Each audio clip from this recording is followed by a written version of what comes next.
Hello दोस्तों, नमस्कार। मैं सतीश कुमार एक बार फिर से पहलवान गुरुदिन ग्रुप ऑफ कॉलेज के यूट्यूब चैनल पर आप सभी का हार्दिक स्वागत करता हूं।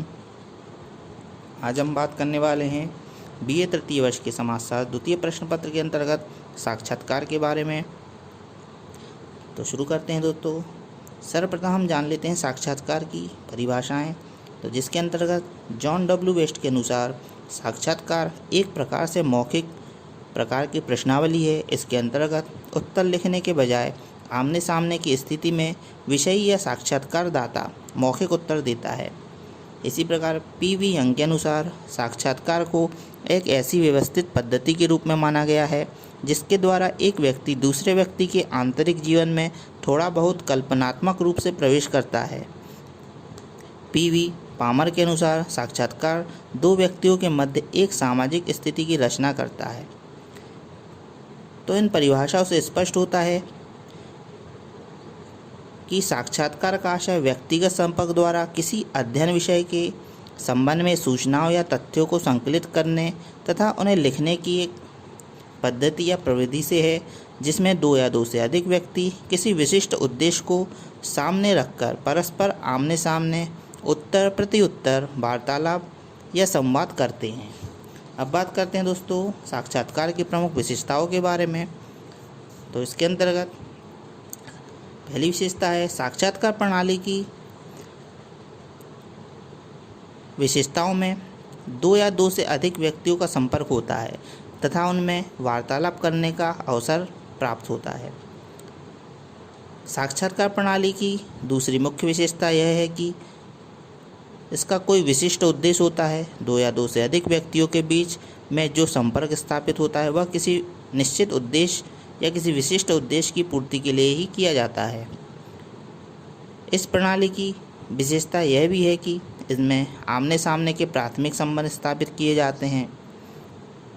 साथ ही साथ साक्षात्कार प्रणाली की अंतिम किंतु सबसे महत्वपूर्ण विशेषता मानी गई है, इसके द्वारा सामाजिक अनुसंधानों या सामाजिक सर्वेक्षण हेतु सामग्री का संकलन आसानी से उपलब्ध हो जाता है।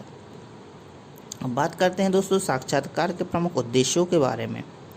तो साक्षात्कार के उद्देश्यों में पहला उद्देश्य है आमने सामने संपर्क द्वारा सूचना प्राप्त करना। इसके अंतर्गत साक्षात्कार विधि में साक्षात्कारकर्ता उन व्यक्तियों से जिनसे सूचनाएं प्राप्त करना है आमने सामने की स्थिति में प्रश्न पूछता है तथा सूचनाएं स्वयं ही लिखता है। इस आमने सामने की स्थिति में वह व्यक्ति की भावनाओं, विचारों, अनुभवों, उद्वेगों को आसानी से देख सकता है, समझ सकता है, जो कि उसके अनुसंधान के लिए आवश्यक होते हैं। दूसरा उद्देश्य है उपकल्पनाओं का निर्माण।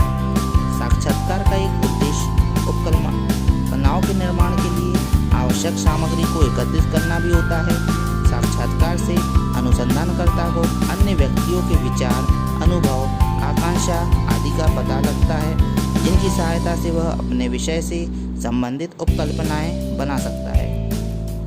तीसरा उद्देश्य है निरीक्षण का अवसर पाना। साक्षात्कार का एक उद्देश्य यह भी है कि इस प्रणाली के द्वारा अनुसंधानकर्ता को निरीक्षण करने का अवसर मिल जाता है। वह सूचनादाता से मिलता है, उसके घर जाता है तथा आसपास के वातावरण का, घर की स्थिति, व्यवहार, घर के सदस्य, रहन सहन आदि का भी वह पता लगा सकता है। बेंजामिन ने साक्षात्कार प्रणाली को बहुत ही उपयुक्त माना है, क्योंकि इनके अनुसार इनके अवलोकन भी वह कर सकता है। इस प्रकार साक्षात्कार व अवलोकन दोनों के योग से अनुसंधान कार्य में बहुत अधिक सहायता मिलती है। चौथा उद्देश्य है आंतरिक एवं व्यक्तिगत सूचनाएं। साक्षात्कार विधि द्वारा इसे अनेक व्यक्तिगत एवं आंतरिक तथ्यों का अध्ययन करने में बहुत अधिक सहायता प्राप्त होती है।